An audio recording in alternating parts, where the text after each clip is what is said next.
Mesdames et messieurs, bienvenue à ce numéro du débat du dimanche qui sera articulé autour de trois thématiques. La première destination, la Guinée, avec cette réélection dès le premier tour du président Alpha Condé. Si l'on en croit les chiffres publiés par la Commission électorale nationale indépendante, le président sortant a recueilli près de 58% des suffrages, 31% pour son challenger, le leader de l'opposition Cellou Dalein Diallo, qui rejette ces résultats et appelle à des manifestations pacifiques. On va également parler du Congo-Brazzaville et se poser la question si Denis Sassou Nguesso est sur les traces de Blaise Compaoré avec ce référendum prévu le 25 octobre prochain. Et dernier sujet, cette visite d'État du président Ibrahim Boubacar Keïta en France, des questions qui seront abordées par nos invités. Makan Konaté de Maliba FM, Moussa Magassa du Journal du Mali, Oumar Sangaré, juriste, et Ousmane Bamba de Info7. Un coup KO, vous vous rappelez, c'était l'un des slogans de ralliement des partisans de Alpha Condé. Paris réussi donc pour le président sortant qui a recueilli près de 58% des suffrages, si l'on en croit ces chiffres publiés par la Commission électorale nationale indépendante. Selon la CENI, donc le candidat sortant qui est donc réélu dès le premier tour, mais des chiffres rejetés par le leader de l'opposition Cellou Dalein Diallo, qui nous écoutons ici. Dans les prochaines heures, la CENI rendra public les résultats provisoires du scrutin du 11 octobre. Comme vous le savez, cette élection n'a été qu'une mascarade organisée par la CENI et l'administration à l'effet de déclarer M. Alpha Condé élu dès le premier tour. Pour atteindre cet objectif, la CENI et ses démembrements, appuyés par les sous-préfets, préfets, gouverneurs et ministres de la République, n'ont rien ménagé.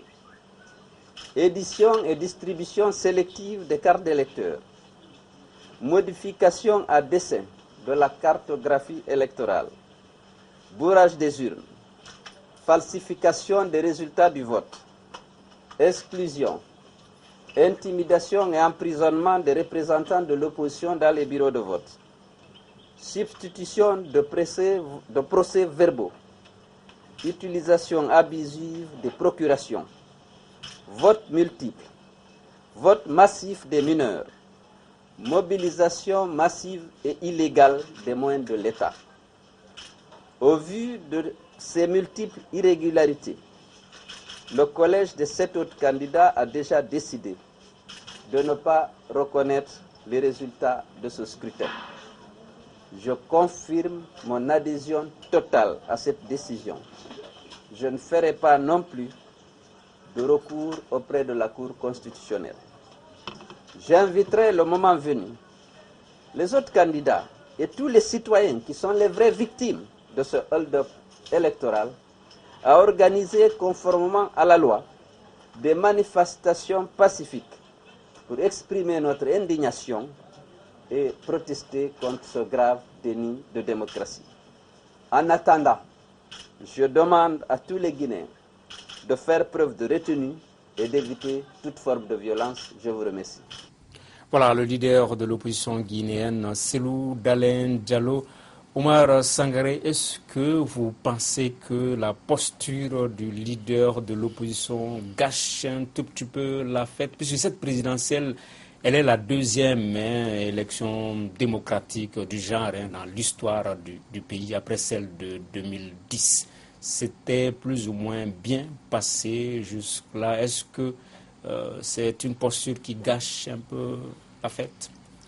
D'entrée de jeu, j'aimerais d'abord vous dire que la posture qu'a adoptée l'opposition guinéenne n'est pas rendre un bien meilleur service à la démocratie guinéenne dans sa spécificité et celle de l'Afrique dans sa totalité.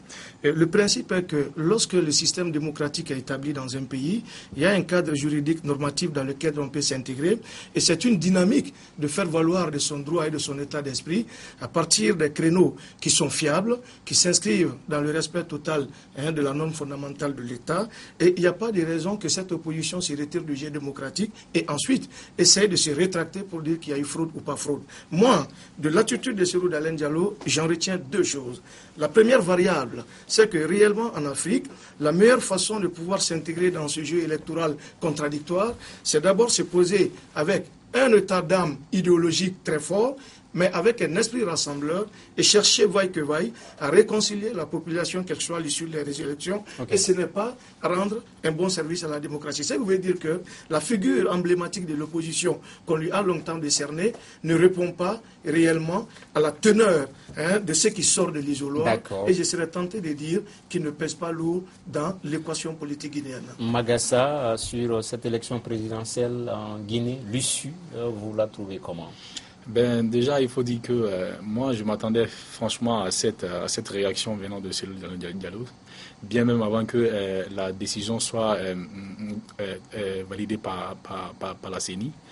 Parce que déjà, ces genres de protestations, généralement, on les voit en Afrique, après les élections, et les opposants montent au créneau et dénoncent la mauvaise organisation des élections, et voilà.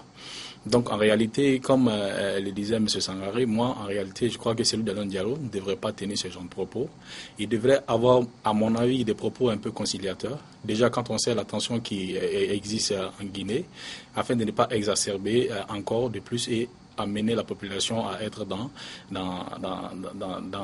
cette logique de violence et autres.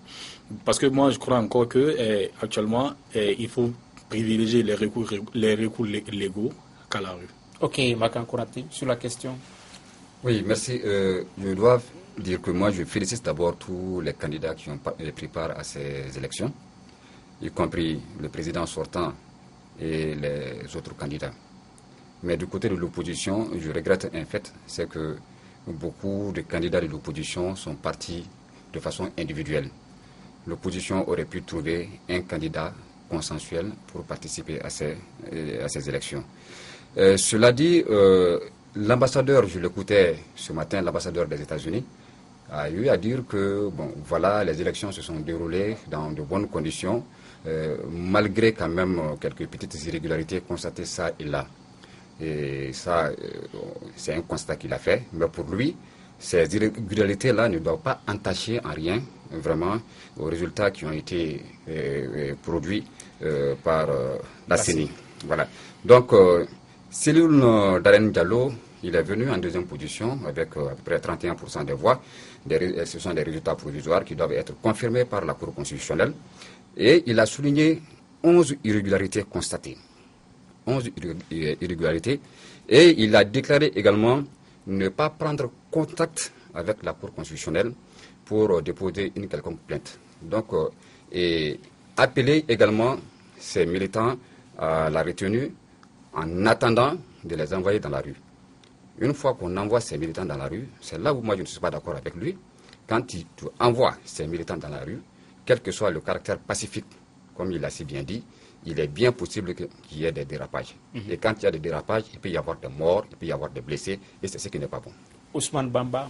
Oui, moi c'est un seul mot pour introduire mon analyse sur ces élections en Guinée. Et ce mot, c'est surprise. Et moi, j'ai deux surprises et puis une leçon peut-être à confirmer. La première surprise, c'est que je suis effectivement surpris, pas de la victoire du président sortant, mais du un coup KO. Okay, pour tous les observateurs de la scène politique guinéenne qui ont suivi de près ces élections, qui ont vu les démonstrations de mobilisation dont a fait montre les différents candidats dans leurs chefs respectifs, rien ne prévisageait d'un Takokele au premier tour. Donc pour moi, même le diable est surpris de ces résultats, de mon analyse. Et première surprise. Seconde surprise, c'est d'abord de constater que le chef de file de l'opposition, par rapport à tout ce que vous avez dit, je suis d'accord, mais qui renonce à tout recours juridictionnel, bien qu'il sait qu'il y a eu tributouillage. Je pense que ce n'est pas aussi bien rendre un bien meilleur service à la démocratie que de ne pas vouloir jouer le jeu jusqu'au bout. Et la leçon que je retiens, qui se confirme, c'est que les vieux opposants aussi, qui ont trop duré dans l'opposition, quand ils accèdent au pouvoir, ne sont pas de grands modèles de démocratie. Alors pourquoi il faut demander peut-être à Gbagbo, à Wade ou à Condé aujourd'hui? Et moi je pense que le chef de file de l'opposition est dans son rôle. Vous dites, mais qu'est-ce qu'il peut faire de plus? Il a le droit de manifester. Et il a dit qu'il appelait ses militants demain peut-être à une manifestation pacifique. Mais c'est son droit. Alors s'ils descendent dans la rue, le pouvoir a été préparé au maintien d'ordre. Ils ne doivent pas tirer sur les gens. Donc je ne sais pas pourquoi vous craignez peut-être que, voilà, quand il fera descendre ces gens dans la rue, qu'il y aura ça aussi. Non, je pense qu'il est dans son droit. Il a le droit de protester contre ces élections. Généralement, il fait allusion à l'article 10 de la Constitution guinéenne qui lui donne le droit d'appeler à la désobéissance civile aux manifestations pacifiques. C'est consigné également peut-être dans la Constitution guinéenne, Makankorati. Oui, avant de rebondir sur votre question, je voudrais répondre un peu à Bamba. Un coup KO, Bamba, c'était possible, c'était prévisible. Non. Quand des candidats vont en rang dispersé et vous permettez à l'autre de ratisser large, mais il est fort possible qu'il passe. Ils sont partis en rang dispersé. L'opposition aurait pu quand même se trouver un candidat unique et présenter ce dernier-là aux élections. Ils ne l'ont pas fait. Ils sont allés chacun de son côté. Et quand on sait que, à part Dalen Diallo, selon Dalen Diallo, et les autres candidats, il y a certains candidats qui ne peuvent pas avoir de militants, qui n'ont pas suffisamment de militants. Et c'est ce qui est arrivé. Donc moi, je ne suis pas surpris. Je ne suis pas surpris des résultats de ce premier tour. Mais ce que je voudrais dire, c'est Koutangara, c'est que Fatou Bensouda a mis la pression sur l'opposition guinéenne. Elle a mis la pression. Dès lors qu'elle dit que tous ceux qui vont alors se mettre contre les résultats de ces élections, ou bien essayer de faire quoi que ce soit, sont passibles de poursuites devant la Cour pénale. Donc, elle a mis la pression. Mais elle n'a pas dit contre. Hein? Non, elle a simplement dit qu'elle suivait de près. Et bon, ceux qui vont peut-être. C'est une façon. Voilà, mais c'est pas dire ceux qui vont être contre. C'est une façon de dire. Sinon, si vous parlez comme ça, c'est comme si elle a cautionné. Les observateurs également internationaux qui étaient sur place ont dit que bon, voilà, ils ont reconnu effectivement qu'il y a eu des failles. Mais quand même que ces failles-là ne peuvent pas entacher les... Mais justement, ça c'est l'une des surprises aussi, quoi. Tous les observateurs de manière unanime, la France, l'Union européenne, c'est vraiment surprenant que tout le monde soit d'accord avec les mêmes choses. Il y a eu un peu de surprise à ce niveau-là aussi. Bon, d'abord, par rapport à la singularité même de l'acceptation des accords, comment dirais-je, de résultats, moi je pense qu'il y a un fait qu'on doit suffisamment souligner sur ce plateau. C'est surtout, j'ai été impressionné par le mutisme remarquable de l'institution régionale africaine, qui est l'Union africaine et la CEDEAO, par rapport à tout ce qui s'est passé lors de ce scrutin électoral guinéen. Mais du coup... Ils avaient des observateurs. Mais bien sûr, ils avaient des observateurs. Et ça me rappelle deux enseignements fondamentaux. Le premier enseignement que je vais tirer de ça, c'est que compte tenu de la fracture ethnique et confessionnelle de la Guinée, quand on prend les 4 grandes régions naturelles, la Basse-Guinée, la Haute, la Moyenne et la Guinée forestière, les tensions sont tellement ravivées autour des ethnies et non des programmes, des projets de société, qu'effectivement, on doit au moins avoir peur des lendemains qui ne chantent pas meilleur. Politiquement, ce n'est pas correct que de pouvoir reconstituer l'architecture politique, sociologique guinéenne sur l'ensemble des démocraties africaines, mais ça va être la brèche ouverte à toutes sortes de dérapages si jamais, si bel et bien, Serou Dalen Diallo maintenait son appel à la descente dans les rues que quelque chose qui n'est pas constitutionnellement conseillé. Ok. Monsieur Magassa, la question que j'ai envie de vous poser, est-ce qu'on est en train d'aller vers une reconfiguration de la carte politique en Guinée, puisque tous les leaders avaient leur bastion, le président Condé c'était la Haute-Guinée, le président Cellou Dalein Diallo c'était la Moyenne-Guinée, la Guinée forestière un peu avec Sidia Touré, mais si on voit à l'issue de cette présidentielle, Alpha Condé semble avoir rabattu toutes les prévisions au niveau de ces différentes zones. Est-ce qu'on est en train d'aller vers une reconfiguration de la carte politique en Guinée? Moi, je ne saurais dire objectivement si on va exactement dans ce cadre-là. Mais ce qui est sûr, c'est qu'en Guinée, actuellement, ce qui se passe est n'est pas surprenant en fait.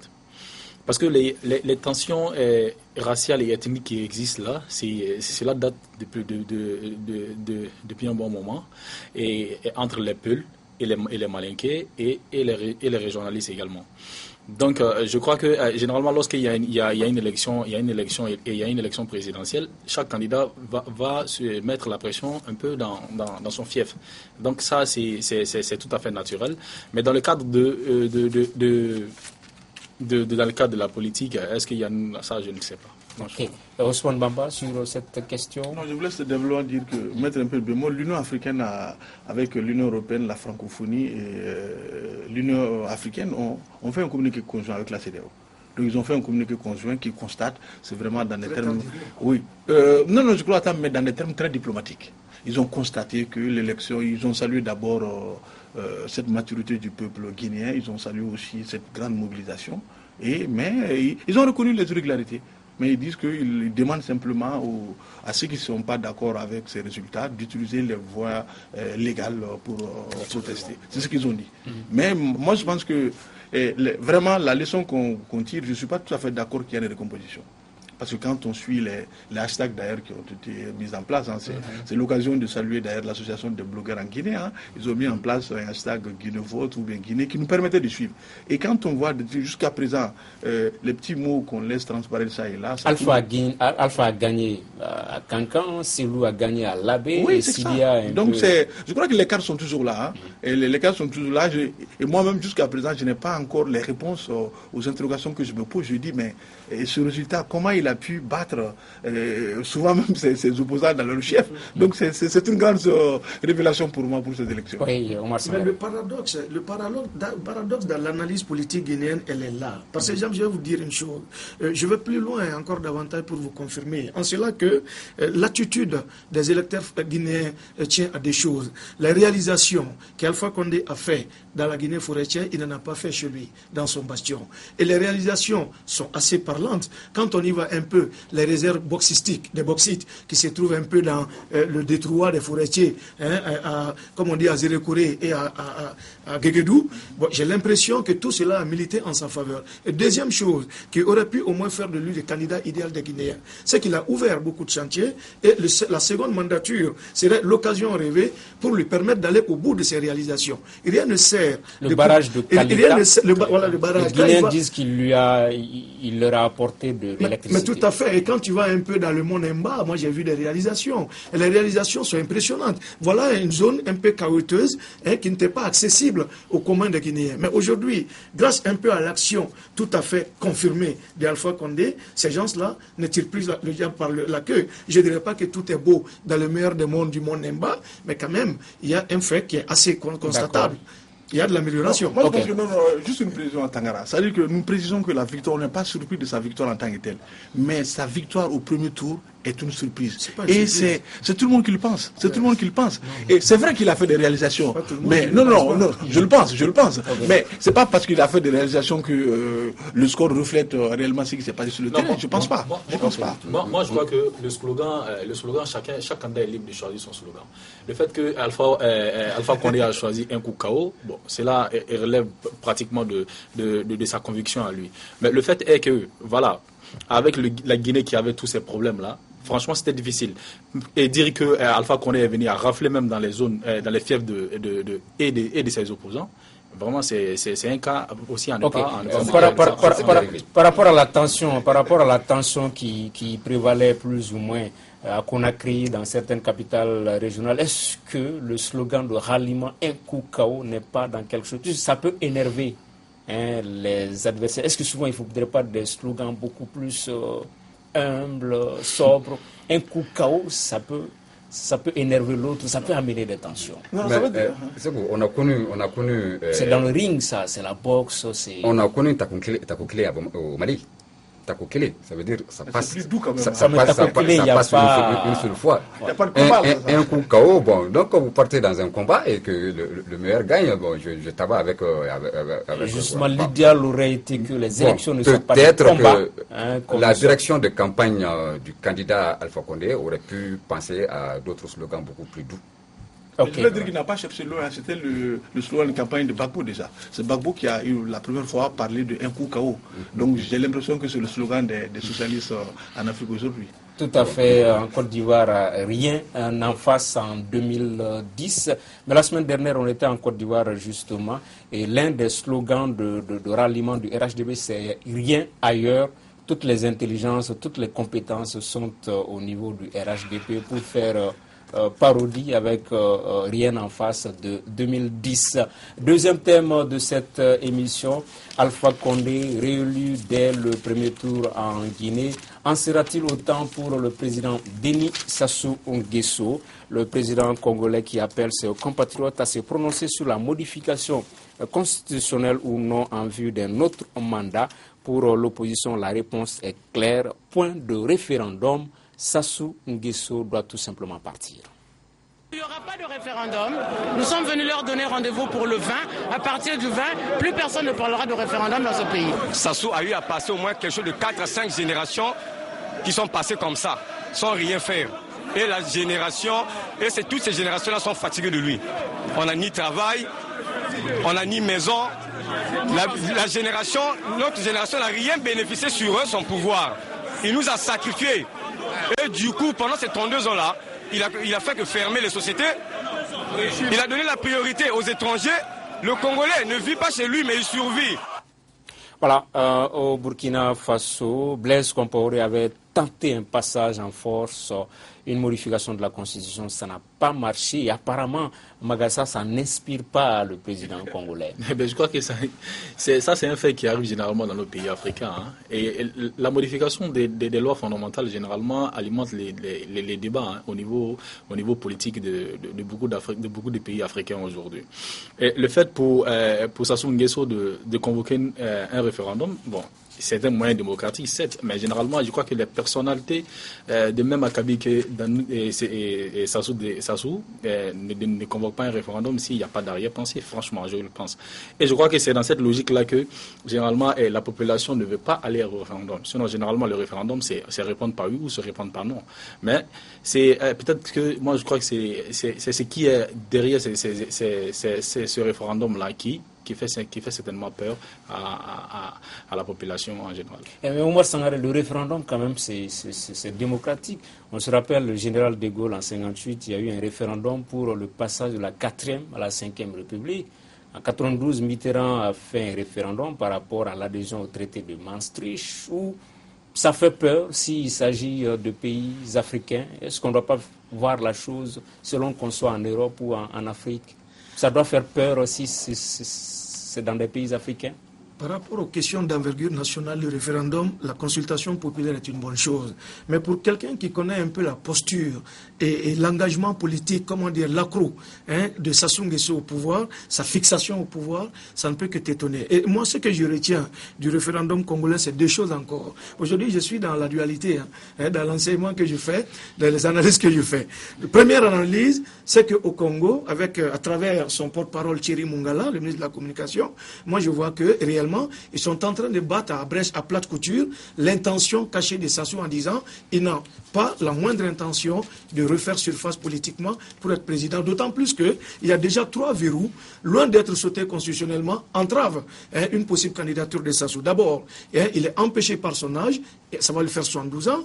Et deuxièmement, compte tenu du fait que la consultation et la constitution limite la mandature à 2, et il a déjà fait 2. Et troisièmement, le fait que réellement Sassou Nguesso est une véritable survivance du scénario politique congolais, chose que réellement il est malvenu pour une fois, et au-delà de la posture de démocrate qu'il est en train de présenter, il y a quelque chose qui est ancré et enraciné dans son esprit de politicien. De tout temps, il dit, je suis l'initiateur de la démocratie congolaise, je suis le père de la nation congolaise, et je suis le summum de toutes les orientations positives que le Congo pourrait connaître dans les années à venir. Chose qui, manifestement, étale à grand jour son désir d'aller en référendum pour mieux se maintenir en réalité. Doit-on avoir peur de ce référendum Makan Konaté au Congo? Les populations peuvent dire non quand même, ou bien le jeu est connu d'avance? On doit avoir peur de ces élections au Congo-Brazzaville, parce que déjà, pas plus que ce matin encore, il y a le président de la Cour constitutionnelle qui parlait du Congo, qui parlait sur les antennes et qui faisait une sorte de mise en garde par rapport au référendum qui va se tenir. Et donc, il a même promis des sanctions lourdes contre tous ceux qui vont s'opposer à ce référendum. Donc, déjà, il y a une pression qui fait peur. Deuxième raison d'avoir peur, c'est qu'il y a une grande partie de la population congolaise qui ne veut plus que les chefs d'État s'éternisent au pouvoir. Plus de 30 ans au pouvoir, je pense que c'est un peu trop. Il faut que les chefs d'État africains pensent désormais à arrêter ce phénomène. Vous dites ça à qui? Voilà. À Paul Biya aussi? Oui, je m'adresse à ces chefs d'État Okay, qui veulent s'éterniser au pouvoir, qu'ils arrêtent. Plus de 30 ans, je pense qu'il peut remettre le pouvoir et encore être utile. Il y a la CEDEAO, il y a l'Union africaine, on peut encore l'utiliser pour d'autres missions. Ouais. Mais vouloir s'éterniser en allant vers un référendum, je crains que le phénomène burkinabé ne se répète au Congo-Brazzaville. Il y a une vie après le palais, si l'on suit bien Makan Konaté. Oui, il y a une vie après le palais, mais je voulais simplement dire, je vais commencer par les 3 hashtags qui sont en train de faire la guerre en ce moment dans la twittosphère congolaise. C'est d'abord ça saoule, donc ça saoule. Ça suffit, ça suffit. Et c'est par exemple qui dit ça sous, oui, donc ça suit. Et moi, je pense que ça ne suivra pas le 25 octobre prochain pour 3 raisons. La première raison, d'abord, c'est l'absence d'un consensus politique. Aujourd'hui, il n'y a pas de consensus autour de ce référendum-là au Congo pour les raisons que vous venez d'évoquer aisément. Alors, le fait de dire que non, c'est la classe politique congolaise qui est venue lui demander ne tient pas la route parce que ce sont ses partisans qui ont demandé. Et ce n'est pas l'opposition, il n'était pas là. Et ça, c'est la première raison. La seconde raison que ça ne suivra pas le 25 octobre prochain, c'est le patinage juridique. D'abord, le mode de saisine de la Cour suprême, de la Cour constitutionnelle. Il a saisi la Cour constitutionnelle sur la base d'une lettre, en demandant simplement si, sur la base de l'article 110 de la Constitution du 20 janvier 2002, lui, président de la République, il pouvait demander un référendum, ce qui est possible. 2, il a oublié, par exemple, le champ référendaire qui est bien délimité dans l'article 86 de cette Constitution-là. Et c'est cet article-là, en réalité, qui devrait être sa référence. Et dans cet article 86, qui parle de pouvoir du président de la République d'organiser le référendum, il est clairement dit les domaines dans lesquels le référendum peut porter. Et une fois que le référendum porte sur l'un des domaines qui est, par exemple, l'organisation des pouvoirs publics en place, par exemple, accorder des droits ou une politique sociale de l'État, ça s'intègre dans la Constitution actuelle, mais ce n'est pas une remise en cause de la Constitution. Donc ça, c'est le patinage juridique. Et troisièmement, c'est le contexte politique international qui ne sied pas à ça. Pour toutes les raisons que vous venez d'évoquer, nul n'est indispensable. Mais Mandela, quel président africain a-t-il mieux fait pour son pays que Mandela de l'Afrique du Sud? Mais après un mandat, après toute la légitimité qu'il avait, après tout le pouvoir qu'il pouvait de rester, mais il a fait un mandat, il est parti. Mais diable, pourquoi il pense qu'ils sont indispensables? Quand on pense qu'on a bien travaillé pour son pays, je crois que c'est en ce moment même qu'il faut laisser le pouvoir à temps de son vivant pour voir si son œuvre le survivra. Mais penser qu'on c'est pas indispensable pour son pays, il n'y a que la mort pour nous rappeler que nul n'est indispensable dans la Constitution. Mais justement, on va saisir le dernier point de votre intervention, le contexte international, la communauté internationale, mais dès lors que cette communauté internationale a laissé Paul Kagame, est en train de laisser Paul Kagame aller vers un 3e mandat, dès lors que cette communauté internationale n'est pas parvenue à faire déboulonner une Pierre Nkurunziza au Burundi, on va mal. Comment est-ce qu'elle pourra dire non à Sassou Magassa? Moi, je crois que le cas de Kagame, il est typique. Il est typique en son genre. Non, vous n'allez pas me dire que vous comprenez que Kagame reste. Pas que je comprenne, pas parce que je comprends comme ça, mais en fait, le truc, c'est que Kagame a été direct. Il est chez lui, il décide comme il ne va pas en France ou aux États-Unis décider à la place des présidents de là-bas. Donc, c'est-à-dire que chez lui, il a le droit de faire ce qu'il veut faire. Moi, c'est comme ça que j'ai compris en réalité l'expression, sinon l'avis de Kagame en ce sens. Maintenant, moi, ce que je dis, c'est que dans ces cas précis de situation, et le fait d'avoir fait plus de 30 ans, quand on essaie de cumuler les mandatures, plus de 30 ans en tant que président, je crois qu'il est temps de partir. Il est 30 partis. Ça ne sert à rien de vouloir convoquer un référendum quand on sait que l'opposition s'est également mis dans cette base de données un ultimatum qui, je crois, prendra fin demain. Okay. Voilà. Oui. Est-ce que Omar...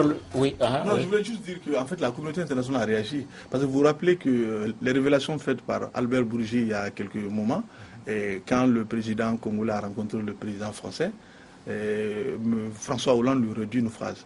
L'entourer du consensus maximal, d'un consensus maximal, ce qui n'est pas le cas aujourd'hui. Donc ça laisse entrevoir que probablement, comme l'a dit Chikendia sur sa page Twitter, il dit probablement qu'ils auront aussi la victoire à l'instar du Burkina. Ok. Moi j'ai vraiment du mal, le 2 poids 2 mesures de la communauté internationale. Franchement c'est un peu gênant.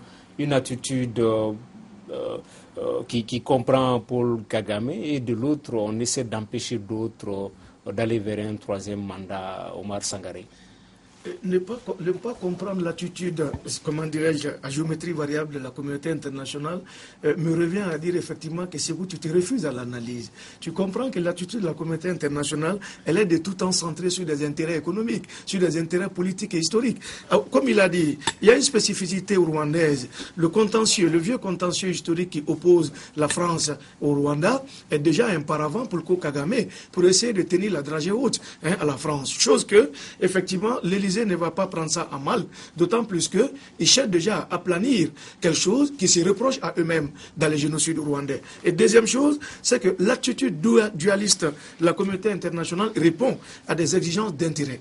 Des fois, même pour le cas Sassou Nguesso, ça me revient à dire ça, effectivement la France ne serait pas, comme vous le voulez, à couteau tranchant, il ne serait pas à couteau tiré contre Sassou. D'autant plus que Sassou fait le jeu économique de la France. Ils le font, il le fait depuis longtemps et il est le pur produit de l'Élysée. Tout le monde le sait. Donc quand on prend un peu ces extrêmes-là, on en arrive à la conclusion que si tu ne fais pas l'affaire de la métropole de l'Occident, facilement on te casse. Okay. Mais si tu fais leur affaire économique, très simplement, tu t'imposes. Oui. Et en t'imposant, on t'aide aussi. Oui, parce que la crainte, c'est souvent, on entend que Paul Kagame est venu après le génocide, il a su réaliser la relance économique du pays, il a stabilisé le pays. De la même façon aussi, Denis Sassou Nguesso est venu après une guerre civile, Ninja, Cobra, tout le monde se rappelle.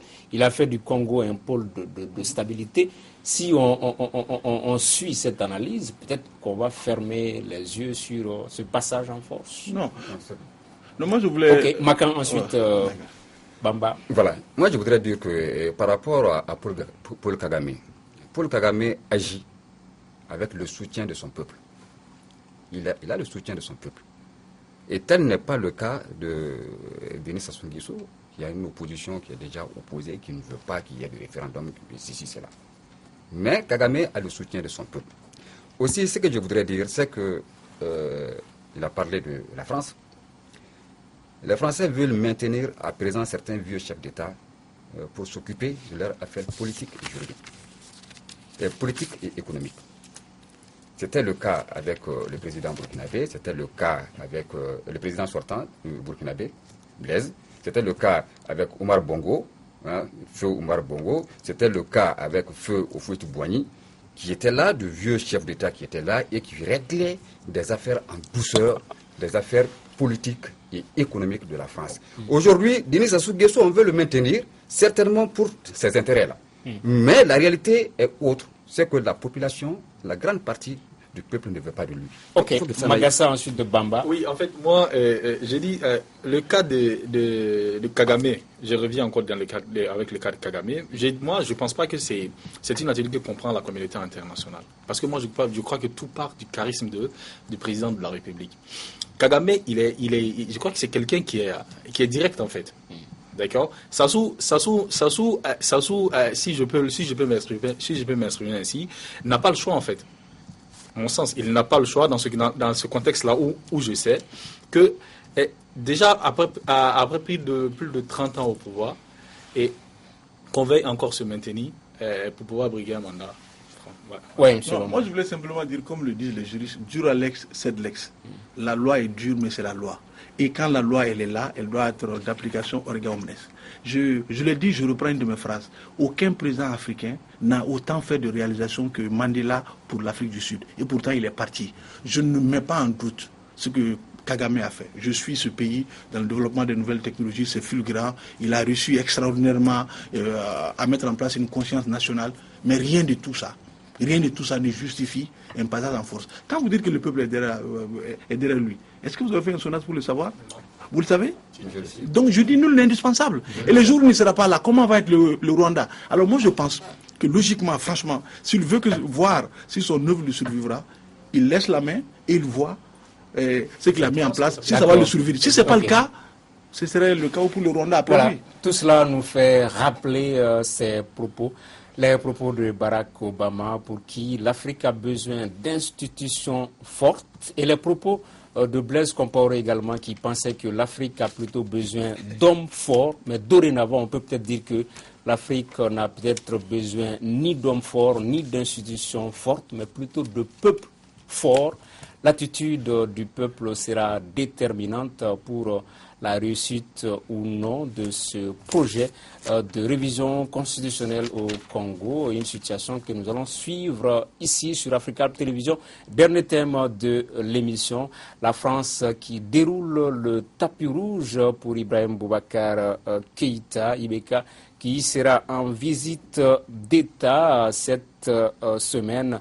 La relance économique du pays avec en toile de fond la sortie définitive de crise. Moussa Magassa, une visite d'État du président malien dans ce contexte-là, c'est la bienvenue?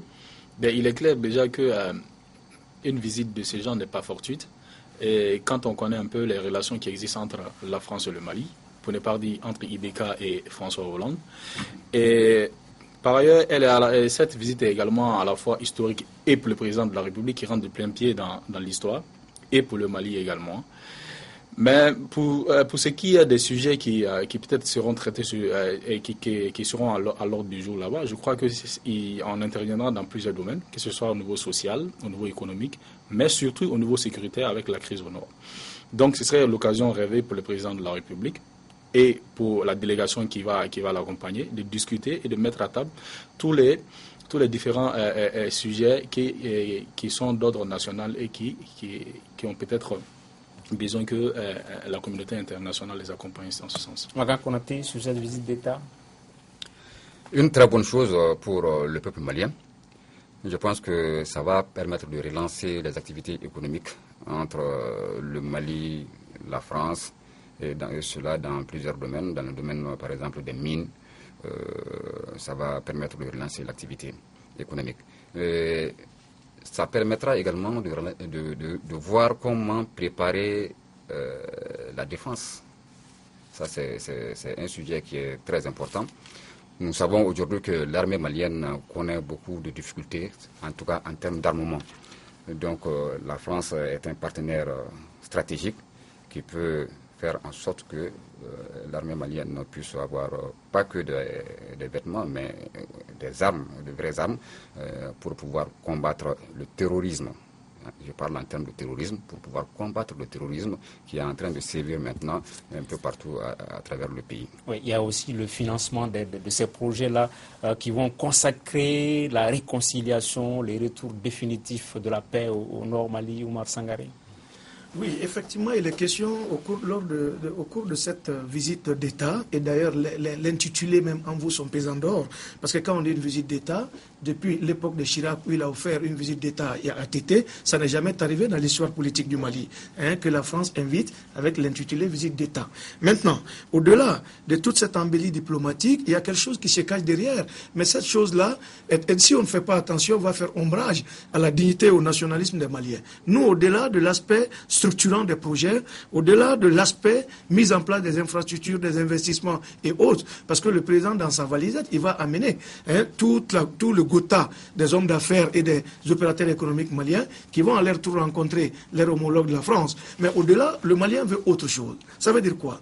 Notre dignité est aujourd'hui foulée aux pieds. Et la France, bien qu'elle soit intervenue avec une brillance extraordinaire, n'est pas allée au bout de la logique de réalisation que les Maliens attendaient. Maintenant, au cours de cette visite-là, si ça peut permettre aux deux présidents de mettre un peu à table ce à quoi les Maliens sont attachés, dans leur dignité, dans leur honneur, ce qu'ils attendent de cette coopération franco-malienne, moi je pense que ça ne peut être que la restitution au stade républicain de tous ceux qui se sont écartés à un moment donné du territoire unifié. Et deuxième chose, et à laquelle je vais en terminer, c'est que réellement, au-delà de l'équation économique et politique diplomatique, politico-diplomatique, il y a une équation sociale et une équation d'honneur. Les Maliens tiennent beaucoup à leur honneur et à leur dignité. Et moi, j'en fais partie. C'est qu'il y a suffisamment eu de déboires, n'est-ce pas, et de non-application de certains principes qui auraient dû être la clé de solution de cette crise malienne, que la France a fermé les yeux, comme on dit, délibérément ou non intentionnellement, et qui aujourd'hui suscite beaucoup d'interrogations. Donc qu'on mette à plate couture toutes ces interrogations, que la diplomatie puisse suivre au moins une voie comprise, claire, limpide pour tous les Maliens, et que notre dignité, en fin de compte, puisse se trouver réalisée dans toute sa plénitude. Voilà. Vous n'allez pas peut-être dire au président de parler avec le cœur en France, puisqu'à chaque fois que ça a été le cas, bon, après il y a eu des petits problèmes. Vous, M. Bamba, sur cette visite? Non, sur cette visite, je voulais dire simplement ce soir sur ce plateau, le mot qui convient mieux à mes interventions, c'est la surprise. Ce n'est pas la dualité chez moi, c'est la surprise. Je suis surpris de savoir que la visite d'État n'a pas échu au père de la nation. C'est-à-dire que Modibo Keïta, le père de la nation, n'a pas eu droit à une visite d'État en France. Que de l'indépendance à nos jours, à 55 ans de coopération bilatérale, c'est la première visite d'État. La première visite d'État. La première visite d'État, je le dis sous la base de l'intervention, s'il vous plaît, je le dis sous la base de l'intervention de l'ambassadeur de France. Moi-même, j'en étais surpris. J'ai appelé les affaires étrangères, on n'a pas pu me confirmer. J'ai appelé la présidence, on n'a pas pu me confirmer. Et la décision sage que j'ai prise, c'est de maintenir à la déclaration de l'ambassadeur de France, qui ont quand même une façon de knowledge management chez eux. Mais j'ai aussi fouillé sur Internet. C'est quoi une visite d'État? En réalité, les autres ont dû faire des visites officielles, des visites de travail, mais pas une visite d'État. La visite d'État suppose quoi? L'accueil d'abord à l'aéroport, par un membre du gouvernement. Parce que la plupart du temps, quand nos chefs d'État vont en France, c'est simplement leur réception à l'Élysée qui est montrée. Mais la descente d'avion n'est pas montrée. Visite d'État, on est reçu par un membre du gouvernement. On a des dîners d'affaires. Il y a, comment on appelle, l'Élysée, pas l'Élysée, les Champs-Élysées sont pavoisés aux couleurs du pays. Et il y a des dîners, il y a des visites en province et ainsi de suite. Donc, pour la première fois, je m'en tiens à ça. C'est la surprise, c'est Ibeka. Mais je voulais simplement dire que la question que je me pose fondamentalement, que nous valent ces honneurs de la France? Tout à coup, brusquement, soudain, RFI se met au Bamara. Non, je ne vais pas terminer. J'aurais vraiment souhaité, par principe, franchement, l'esprit de confraternité fait que souvent, c'est un peu... Non, mais c'est un fait. Okay. C'est un fait, c'est une actualité. Et RFI va commencer à partir de demain ou après-demain, 2 heures de programme en Bambara, et définitivement, comme ils le font en Swahili. Et ça se passe au moment où le président fait sa visite d'État en France. Donc c'est une surprise pour moi. Donc ça n'empêche pas l'analyse de la confraternité. Ça c'est le premier aspect. Et je me dis que ce n'est pas un mariage d'amour, c'est un mariage d'intérêt. Est-ce que la France aime le Mali pour lui offrir une visite d'État? Je dis non. Et je trouve la réponse dans la phrase de De Gaulle. Un pays n'a pas, en tout cas la France n'a pas d'amis, n'a que des intérêts. Alors question, pour quel intérêt la France nous fait ces visites d'État? La première réponse, c'est qu'en fait, si on nous a empêchés d'aller à Kidal, c'est parce qu'elle voulait avoir la certitude d'un certain nombre de choses de notre sous-sol, et elle les a actuellement. Donc la France va libérer Kidal. Ça, je suis sûr de cela, après ces armes. Bon, il y a le retour de l'administration progressive. Oui, c'est ce qu'on est en train de nous annoncer en fait. La France va libérer Kidal. Parce qu'elle voulait s'assurer d'un certain nombre de choses, elle a les garanties. Deuxièmement, probablement en France, il y aura sur la table la question de cet accord que ATT avait refusé de signer sur la reconduite aux frontières des Maliens, des immigrés maliens sans papier. Il y aura aussi la signature d'autres accords secrets que nous ne savons pas aujourd'hui. Donc, en grosso modo, Maliens, dites-nous, ce n'est pas pour nos beaux yeux, c'est pour les intérêts de la France. Et la France n'a pas d'amis, elle n'a jamais eu d'amis, elle n'a que des intérêts. Simplement que nos autorités puissent aussi négocier dur pour que ce soit une situation de win-win situation. Mais en définitive, peut-être ce sera une bonne chose, que, comme vous l'avez dit, que la France quitte Kidal, que ce soit le retour définitif du Mali, le drapeau malien. Pour une fois, quand même, ce sera une bonne chose, au-delà de tout ce qui a été dit. Moi, je ne serais pas aussi catégorique que Bamba. Mais ce que je sais, c'est que généralement, ces genres de coopération, ce n'est pas fait pour les beaux yeux, comme il a dit. Il y a toujours des intérêts qui sont en jeu. Maintenant, les intérêts, c'est là la question. Si le cas de Kidal, Sékou Tangara, je crois que ce ne serait pas une bonne chose qu'on retourne à Kidal, et si ça devait être avec cette visite et autres-là. Parce qu'en réalité, ce qui est en jeu, c'est ça en fait le problème. Ce qui est en jeu, nous on ne le sait pas, mais je suis sûr que ça en vaut la peine, et je suis sûr que si RFI décide de faire des émissions en Bambara, je crois que c'est pas problème. Bon, il se peut aussi que ce soit une coïncidence, quoi. RFI en Bambara. On me fait signe qu'on a 1 minute pour conclure. 30 secondes Sangaré et puis 30 secondes Konaté. Je me méfie beaucoup de la cosmétique des diplomaties entre l'Occident et nos États pour 2 raisons. D'abord, le principe économique qui aurait dû prévaloir, c'est quoi? C'est que si la France, à travers cette coopération, pouvait au moins en tenir compte des ambitions les plus profondes des Maliens, comme je l'ai dit précédemment. Mais d'abord, en respectant les 3 principes de l'économie qui sont les 3 I. Ça veut dire les institutions fortes, oui, infrastructures réalisables qui relient les États, et encore investissement de nature à sortir des pays-là de l'ornière de la pauvreté. D'accord. Voilà ce que je me 30 secondes, Makan. Oui, si la France n'a pas déroulé le tapis rouge pour Feu Modibo Keïta, président de la République, le père de la nation, Modibo avait ses partenaires privilégiés qui n'étaient pas la France. C'était la Russie, c'était la Chine. Et ces États-là n'étaient pas d'accord étaient en conflit avec les Français. Voilà, maintenant ce que je voudrais dire par rapport à cette visite d'État du président Ibeka, effectivement on nous a empêchés d'aller à Kidal. Aujourd'hui les Français savent exactement ce qui renferme le sous-sol à Kidal. Vous le savez. Et maintenant ils veulent négocier avec le gouvernement malien. Voilà, c'est on me fait signe que le temps qui nous est imparti est arrivé à terme. Une visite d'État donc qui sera quand même suivie par les envoyés spéciaux d'Africable Télévision qui font partie de la délégation. On va suivre le jour de cette visite d'État du président Ibrahim Boubacar Keïta en France.